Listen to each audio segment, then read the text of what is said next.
that the U.S. Conference of Mayors unanimously endorsed a resolution which put the mayors of this country on record as using their bully pulpits and their office to deal with the challenge of chronic absence and to improve attendance.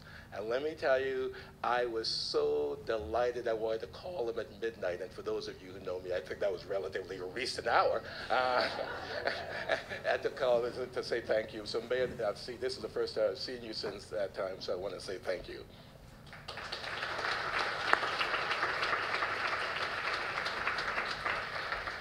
Now, let me tell you about Kevin Johnson. Mayor Johnson came to the grade level reading conference last February, and he was in town for something else, and we asked him to stay, and I think you almost missed your flight because he stayed. And he got up and said, Sacramento will be the first city to achieve this goal. And he said it with no question mark, no contingency. And the place erupted because here we had a mayor from all the way across the country come to tell us that part of his plan was going to be to take his city from wherever it started to being the first city in the country that would achieve the goal. Now, I got to tell you, that Mayor Taveras took issue with that, and so whenever I go to Providence, I create a little excitement by saying, I don't know about this, and the mayor says, well, let me tell you, Sacramento is not going to beat Providence. So we're going to let them work it out, and I'm perfectly prepared to declare tie.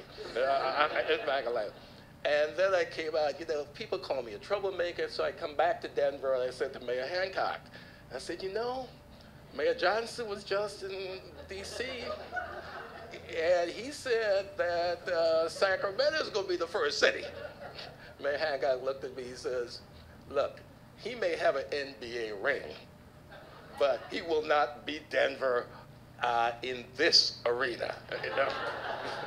So I got to tell you, when we go to Sacramento and see what Mayor Johnson has done in mobilizing that community, in bringing 450 people in the room to talk about grade level reading, to see the bad numbers up there and not to flinch and to have a mayor stand up.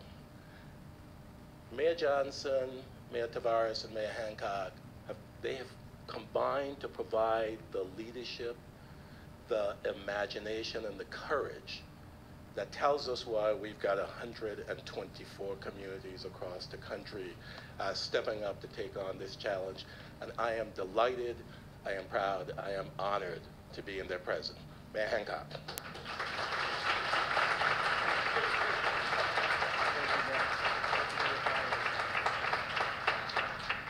Thank you, Ralph. And we've got to figure out how we slow this Kevin Johnson down.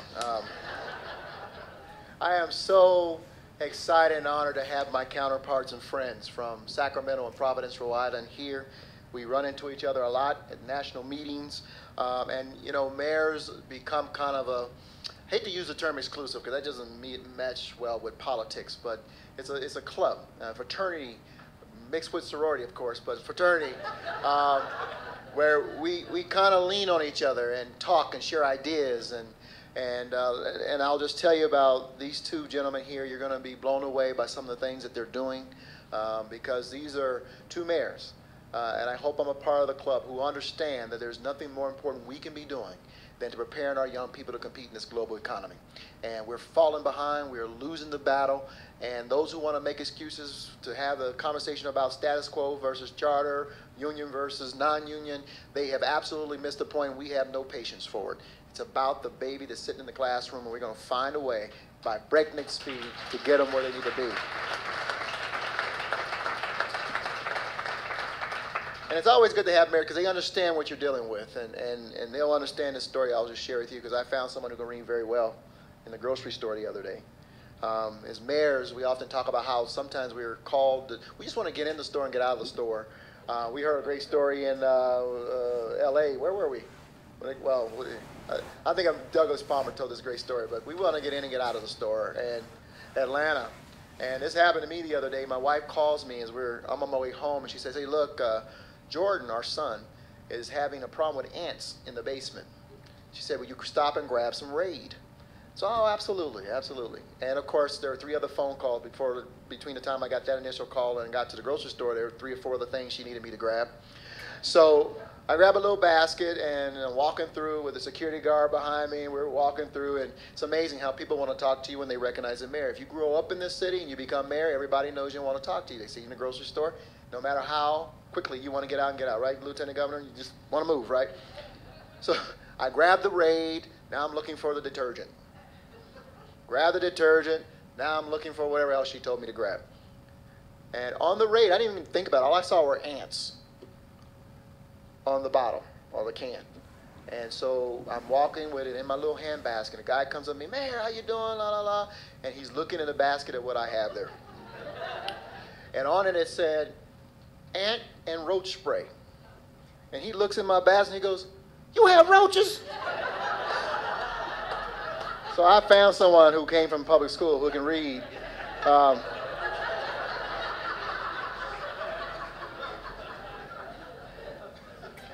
Let me welcome everyone.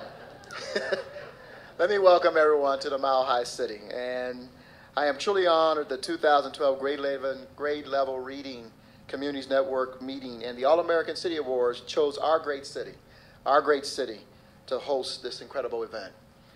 And as a sidebar, I just ask you again to keep the family and the child, one 12-year-old daughter who was left behind by the officer who was shot on Sunday, in your prayers. Keep our community in your prayers. As you know, we're dealing with fires all over the state of Colorado.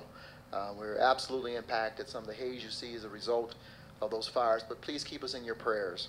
I want to recognize the National Civic League, who, for the first time in history, selected a theme for the All-American City Awards. Never before have cities across this country been challenged to come together around a single issue as important as this one. Some of you may know I started my professional career at the National Civic League, and it was an unbelievable experience of traveling all over this country and seeing the great work that cities were doing on a whole host of issues, economic development, youth violence, literacy, education, relationship building in neighborhoods. In fact, the National Civic League was one of the first organizations called into Los Angeles following the LA riots to kind of squelch the tensions and to bring about good conversation. When I was a young parent, as Ralph mentioned, expectant parent, good mentor and friend by the name of Anna Jo Haynes, who those of us here in Colorado know very well. She is one of our sage leaders when it comes to early child education and literacy and children. Set me down, and she was so excited. I was expecting my first child, and she said, you know what you need to do? She said, you know, the brain of the child is forming right now. So every night you go home, I want you to read to your wife's stomach. And I want you to talk to your wife's stomach. Now, I love my wife a great deal. And we're very close. Obviously, we had an expectant child. We're very close.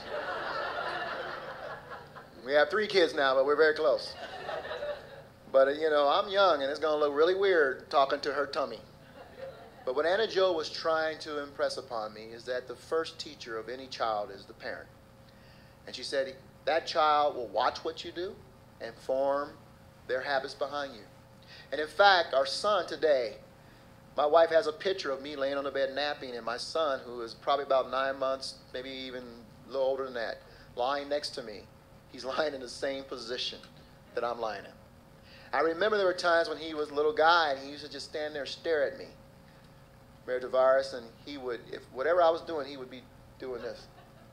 And he would try to emulate my stance. And so what Anna Jo Haynes taught me that day, that I am the first teacher of my son, that he will do what he sees me do, was a valuable lesson. And we did. I did go home and I did read and I did talk to my wife's belly and got her comfortable with it. He would move to my voice. And it's amazing that even when he was born, I would walk in the room and say something, he would become alert to my voice because he became familiar with my voice. I'm proud of the plan my office submitted to the office, or to the Department of Education and Children, or excuse me, the plan my Office of Education and Children submitted, and to be recognized as a Community Solutions Pace Setter by the Campaign for Grade Level Reading is an honor. We're not done. Like Mayor Johnson, like Mayor Tavares, we want to be recognized as the best. Not for the sake of having a ribbon or an award, but for the sake of knowing and having the peace of knowing we're making a difference in the life of a child. It is an honor to be recognized for our progress, but there's still a lot of work to be done, as many of you in this room know. We look forward to learning from our colleagues from around the country over the next 3 days. I'm inspired by the multiple organizations whose sole focus is engaging and empowering parents to be strong advocates for their children. I'm appreciative of the way early childhood providers around the city are stepping up and embracing the role they can play in preparing children for school. From informal in-home care to large center-based care, together here in Denver, we can ensure that all children have the skills they need to succeed. Finally, I'm excited to have the support of Denver Public Schools, our colleagues and universities from around the state of Colorado as part of our Education Compact, who just last week decided that school readiness 0 to 5 will be top priority for the city of Denver. And we will put our resources and focus there. Mary, the work of your foundation and the work you do in early childhood education is imperative. As a city, Denver relies on partners like the Mile High United Way, who just yesterday, I don't know if y'all know or not, but the United Way was founded right here in Denver over 125 years ago. And last night we celebrated the 125th anniversary. They have set the ambitious goal on behalf of our children. After all, that's how we'll all keep our promise in this city to deliver a world-class city where everyone matters. It is my honor to tell you on behalf of the city of Denver that we are partners with you, that we will stand with you, that we will not acknowledge or recognize excuses to the goal of making sure that children are reading at grade level, that we recognize the importance of every benchmark along the pipeline, and we will stay committed to the goal of making sure children are walking into kindergarten prepared to recognize their letters, to say their sounds, know their colors, to hold a pencil, to write their name, to do the things necessary so that kindergarten teacher can do what Bill Cosby said in one of his shows. Acknowledge that out of a room of 25 kids, there could be the next Bill Cosby in the room. So with that, let me say that it's my pleasure to bring a good friend to the podium.